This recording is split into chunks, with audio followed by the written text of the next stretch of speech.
Book start केलेलं आहे, तुकोबांची प्रेरणादायी जीवनसूत्रे. त्यामधलं पुढचं सूत्र आहे, जीवनातील उद्दिष्ट ओळखा. मानवी जीवनाचा प्रवास अनेकदा एका गूढ कोड्यासारखा वाटतो. मी कोण आहे, मी इथं कशासाठी आलो, माझ्या जीवनाचा अर्थ काय, या प्रश्नांची उत्तरं शोधण्यात संपूर्ण आयुष्य खर्च होतं. या धावपळीत अनेकदा आपल्याला वाटतं की आपण सामान्य आहोत. आपला जन्म योगायोगाने झाला आहे आणि आपल्या असण्याला काही विशेष महत्त्व नाही. अशावेळी मनात नैराश्य येतं आणि आपण आपलं ध्येय विसरून जातो. पण संत तुकाराम महाराज ज्यांनी जीवनाचे अंतिम सत्य पाहिले, ते आपल्याला या निराशेच्या गर्तेतून बाहेर काढतात.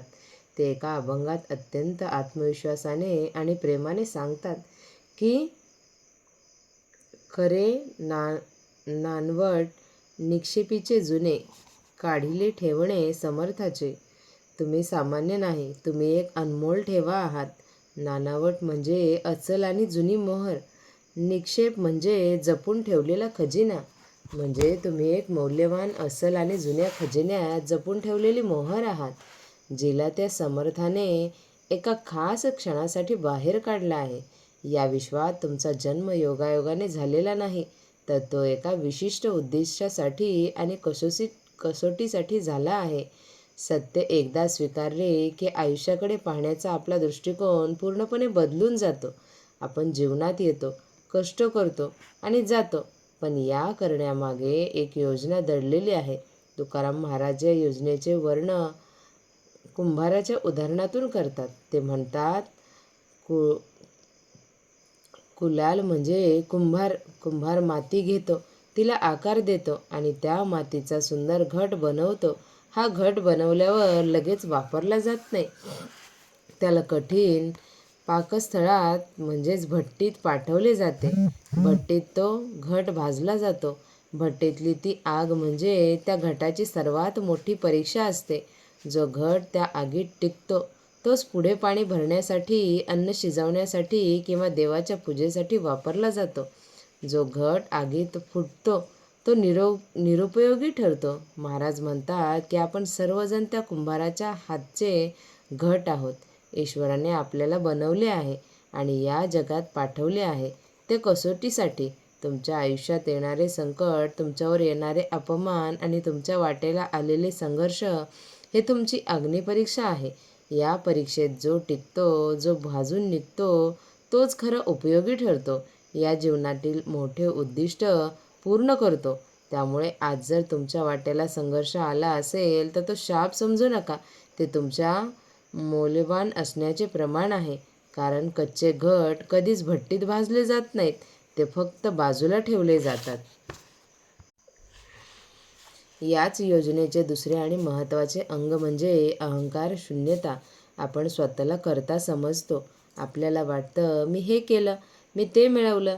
पण महाराज यावर प्रहार करतात. ते म्हणतात, मजुराच्या हाते मापाचा उकल, मी तो येथे फोल, सत्ता त्याची. महाराज स्वतःला मजूर मानतात. माझे हात काम करतात, पण त्या कामामागची सत्ता त्याची आहे. मी इथे फोल आहे, मी फक्त एक साधन आहे. ही विनम्रता यशाची गुरुकिल्ली आहे. ज्या दिवशी आपण समजतो की आपल्या प्रतिभेचा किंवा बुद्धीचा स्रोत आपण नाही, तर ती निसर्गाने दिलेली देणगी आहे, त्या दिवशी अहंकार गळून पडतो. जगभरातील महान वैज्ञानिक, कलाकार किंवा समाजसेवक यांच्या सर्वोच्च यशामध्येही विनम्र राहिले. सर आयझॅक न्यूटन यांनी जेव्हा विचारलं की तुम्ही एवढे मोठे शोध कसे लावले, तेव्हा ते म्हणाले, मी समुद्राच्या किनाऱ्यावर शिंपले गोळा करणाऱ्या एका लहान मुलासारखा आहे. माझ्यासमोर ज्ञानाचा अथांग महासागर असून तसाच पसरलेला आहे. न्यूटन हे ज्ञान शोधत होते, पण स्वतःला मजूर समजत होते. त्यामुळेच त्यांची बुद्धी स्थिर राहिली आणि ते अधिक मोठे शोध लावू शकले. या उलट जो माणूस मीपणा धरतो तो लवकरच थकून जातो. या विचारांचा आधार घेऊन जीवनातील उद्दिष्ट ओळखण्यासाठी काही गोष्टी समजून घेणं आवश्यक आहे. तुमचे उद्दिष्ट म्हणजे पगार किंवा पद नाही. तुमचे उद्दिष्ट त्या घटाचे स्वरूप आहे, ज्यासाठी तुम्हाला भट्टीत भाजले जात आहे. पहिला पॉईंट आहे कसोटी स्वीकारणे. नोबेल पारितोषिक विजेती मलाला युसुफजाई हिचं उदाहरण पहा. जिच्या आयुष्यात पाकस्थळ काय होते तालिबान्यांनी तिला गोळी मारणे तो क्षण तिची सर्वात मोठी कसोटी होती. त्या एका क्षणाने तिचे उद्दिष्ट निश्चित केले. तिने त्या संकटाचा वापर स्त्री शिक्षणासाठी आवाज उठवण्यात केला. जर तिला त्या क्षणापूर्वी विचारले असते की तुझं उद्दिष्ट काय, तर तिने सांगितलं असतं की मी एक सामान्य विद्यार्थिनी आहे. पण कसोटीने तिचे खरे मोल सिद्ध केले. आज ती जगासाठी आशा आणि प्रेरणा आहे. तुमच्या वाटेला आलेल्या संकटातून कोणता घट निर्माण करता, हेच तुमचे उद्दिष्ट आहे. साधनाचे भान. मॅरी क्युरी या जगातील पहिल्या नोबेल विजेत्या महिला वैज्ञानिक होत्या. त्यांच्याकडे प्रचंड बुद्धिमत्ता आणि ज्ञान होते, पण त्यांनी कधीही मीपणा धरला नाही. त्यांनी स्वतःला विज्ञान नावाच्या ध्येयाचे साधन मानले. त्यांनी त्यांची प्रभा फक्त किरणामध्ये समर्पित केली. त्यांना पैशाची हाव नव्हती, सन्मानाची हाव नव्हती. म्हणूनच त्या अफाट यश मिळवूनही विनम्र राहिल्या. त्यांनी सिद्ध केलं की आपले जीवन हे नारायणी आहे. जेव्हा तुम्ही स्वतःला मोठ्या ध्येयाचे साधन मानता, तेव्हा तुमच्या छोट्या अडचणी आपोआप संपून जातात. नेक्स्ट पॉईंट आहे अस्तित्वाची जाणीव. आपण अनमोल ठेवा आहोत. त्याचा अर्थ काय? त्याचा अर्थ असा की तुमच्यात एक अशी क्षमता आहे जी जगाला आवश्यक आहे. ती क्षमता शोधण्यासाठी तुम्हाला एकाग्र व्हावं लागतं.